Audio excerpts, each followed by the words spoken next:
It was 2:57 a.m. when the world around Yaman stood completely still. The streets of Rome were silent, the lights dim, the kind of hour when even the city's heartbeat seems to fade. Ken had just wrapped up a late-night script review, finally allowing himself to exhale and rest for a few hours. His phone was charging on the nightstand, screen turned down, notifications muted.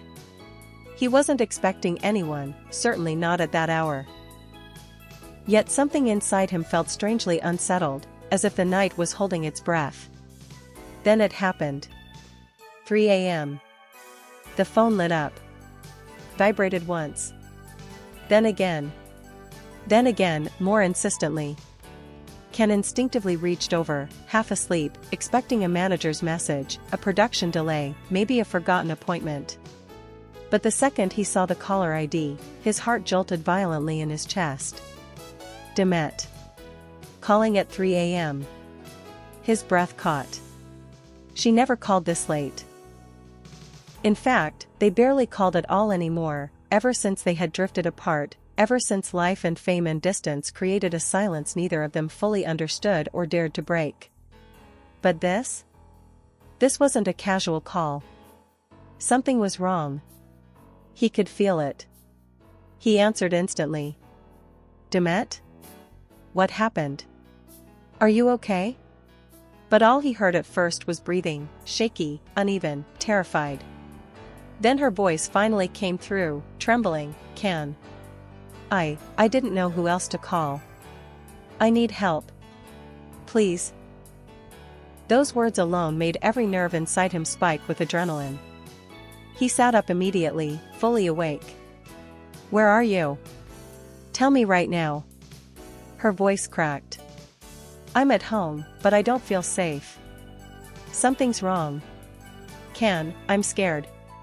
That was all he needed to hear. In one single motion, he threw on a hoodie, grabbed his keys, and bolted out the door. No hesitation. No second guessing. The kind of instinct you don't question. Especially when it comes to someone you once loved with your entire soul, someone whose voice could still shake you to your core. The cold Rome air hit him like ice, but his blood was boiling with urgency. He sprinted to his car, hands trembling slightly as he unlocked it. He didn't even buckle the seatbelt fully, just enough to keep the alarm from screaming. His only thought was Demet. Her voice. Her fear. The way she had said his name. As the engine roared to life, he pressed the gas harder than he should have. Tires screeched against the pavement. The empty streets blurred past him. Every red light felt like an enemy. Every second wasted felt like betrayal. His mind raced even faster than the car. Why didn't she call someone else? Why him? Why now? What happened to make her sound like that? But beneath the questions, one truth pulsed through him stronger than anything. If Demet needed him, even after everything. They both knew he would come. Always. The roads twisted sharply as he sped through the night, and all he could think about was her face, frightened, alone, waiting for him. He tightened his grip on the wheel. Hold on, Demet. I'm coming there. Just hold on. But deep inside, he feared this wasn't just a simple emergency. He feared the truth behind that 3 a.m. call would change everything. The closer Ken got to Demet's neighborhood, the faster his heart pounded. His fingers tightened around the steering wheel until his knuckles turned white. The streets were darker there, narrower, quieter, almost suffocating in their stillness. Even the city lights seemed afraid to shine. His phone buzzed again. A message from Demet. Ken, hurry. Just those two words. No explanation. No details. But they sliced through him like a knife. He pressed harder on the gas, the engine growling in response. Every instinct inside him screamed that something was seriously wrong. This wasn't simple fear. This was danger, real danger. When he finally turned onto her street, he slowed down, scanning every shadow, every doorway. It wasn't paranoia. It was a protective instinct he hadn't felt this intensely in years. Not since the days when their bond was unbreakable, when he knew her breaths, her silences, her smiles, and her fears better than his own. He parked abruptly, not caring if the car was straight or even fully off the road. He practically jumped out, leaving the engine running. He rushed toward her building, taking the steps two at a time. The hallway felt too quiet. Too still. Like the air itself was warning him. He knocked once. Then again, harder. "Demet? It's me. Open the door." For a moment, nothing. Then he heard it, soft footsteps, hesitant, shaky. The door cracked open. And when he saw her, everything inside him froze. Her eyes were wide and glossy, her hair slightly messy, her breathing fast and unsteady. She looked terrified, not just frightened, but deeply shaken in a way he had never seen before. "Can," she whispered, her voice almost breaking. "I thought something bad would happen before you arrived." Without thinking, he stepped forward and gently placed his hands on her arms. "Hey. I'm here now. Tell me what happened. You're safe." But her eyes flickered away. She couldn't even look at him. That worried him more than anything. "Demet, talk to me. Please." She swallowed hard and stepped back, letting him inside. The apartment was dimly lit, almost too quiet, like she had been afraid to make any noise. Her phone was on the couch, still showing her missed call attempts. A glass had been knocked over on the table. A curtain slightly opened, as if someone had looked out in panic. Someone was outside, she finally whispered, wrapping her arms around herself. "For almost 20 minutes. Just standing there. Watching my window. I thought it was just my imagination, but then they tried the door." Ken felt something dark ignite inside him. Anger. Fear. Protectiveness strong enough to shake him. "You should have called the police, Demet." "I know, but I panicked. And the only person I could think of was..." She stopped herself, biting her lip. Hearing that made his chest tighten. The only person. Even after everything. He stepped closer, lowering his voice. "You did the right thing. I'm here now. Nothing will happen to you, tamam?" But she shook her head slightly. "You don't understand, Can. This isn't the first time. Someone's been following me lately. Watching. But tonight, it felt different. Worse." His jaw clenched. "Why didn't you tell me sooner?" Her voice broke. "Because you're not mine anymore. I didn't think I had the right." That hit him harder than any blow. He exhaled deeply, fighting the sudden heaviness in his chest. "Demet, rights don't matter. If you're in danger, I come. No questions. No hesitation." She finally looked into his eyes, and that single moment carried more emotion than any words could. But before he could say more, a sudden noise echoed from outside. A faint metallic sound near the window. Demet flinched. Can's eyes sharpened instantly. The danger wasn't over. And whoever had been watching, might still be there.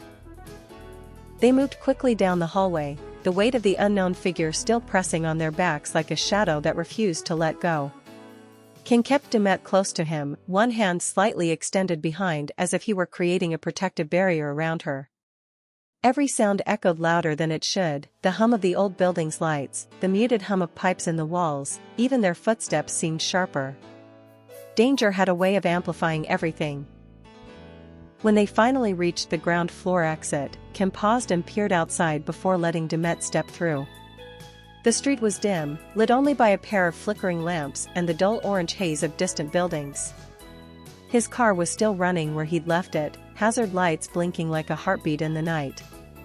"Stay right behind me, tamam? Don't look around, don't stop." Demet nodded, her fingers brushing against his arm as if needing the contact to stay grounded. Ken walked first, scanning every direction with a gaze sharp enough to cut through the dark. They reached the car. Ken opened the passenger door for her, urging her in quickly. But just as he rounded the car to take the driver's seat, he caught it, a movement. Quick. Subtle. Wrong. A figure standing halfway behind a parked motorcycle across the street, half hidden, watching. Can's pulse surged. He pretended not to notice, climbing into the car with controlled calm, but inside he was on fire. He turned to Demet. "Put your seatbelt on. And whatever happens, don't panic." Her eyes widened. "Can, is someone there?" He didn't answer. Answering would only scare her more.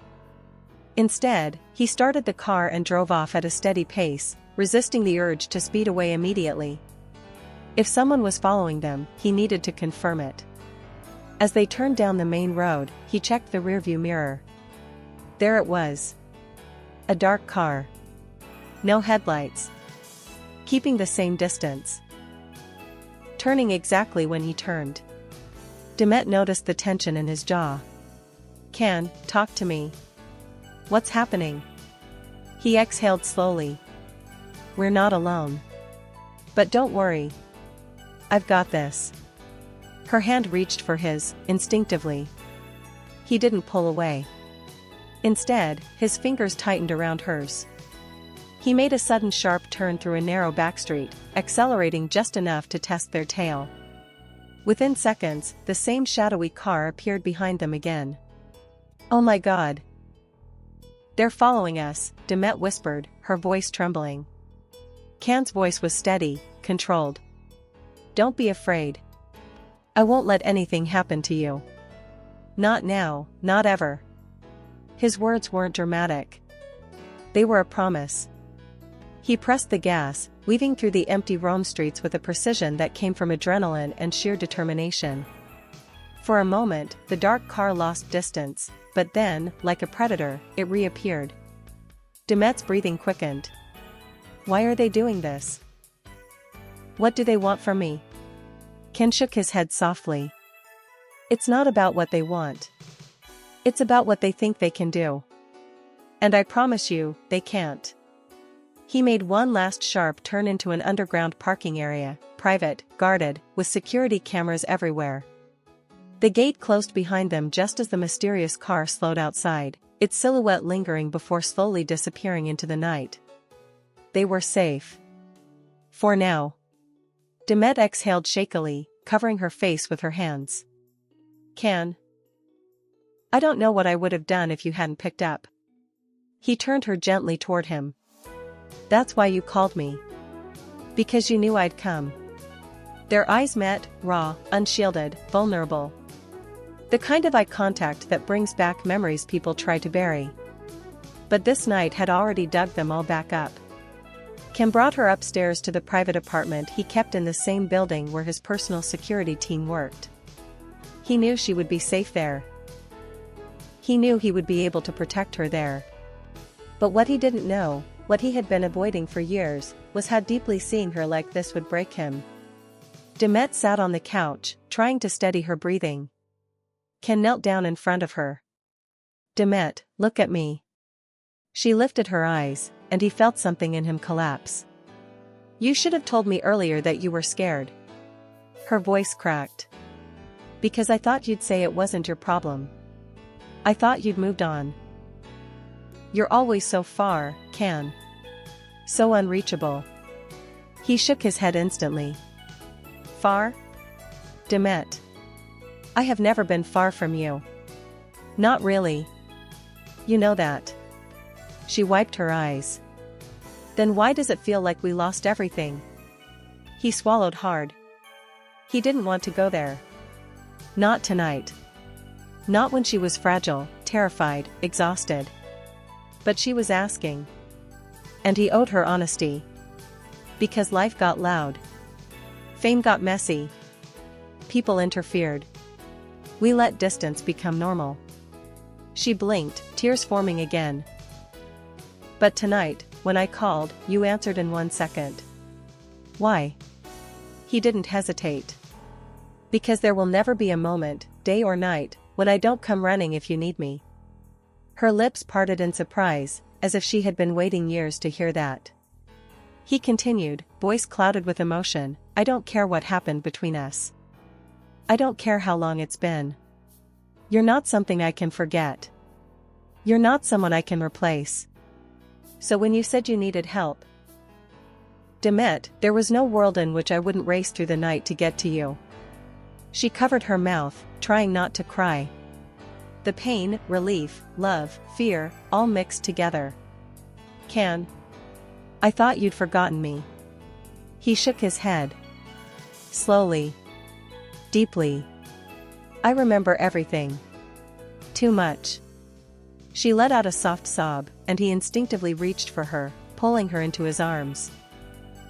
She collapsed against his chest, clutching him as if the world had been cracking beneath her feet and he was the only solid thing left. You're safe now, he whispered against her hair. And tomorrow, we'll figure out who did this. We'll get answers. Together. She pulled back slightly, looking into his eyes. Together? After all this time, do you really mean that? He cupped her face, gently. I mean it more than anything I've ever said. Tonight showed me something I didn't want to admit. She held her breath. I never stopped caring. Not for a single day. A tear rolled down her cheek. He leaned his forehead against hers. And I promise you, whatever this danger is, whatever this person wants, they'll have to go through me first. I'm not letting anything touch you. Not again. In that quiet, fragile, electrifying moment, the truth settled between them. The 3 a.m. emergency call hadn't just saved her. It had brought back everything they thought they had lost. And as the first light of dawn crept into the sky, one thing became certain, this night didn't break them. It brought them back to life.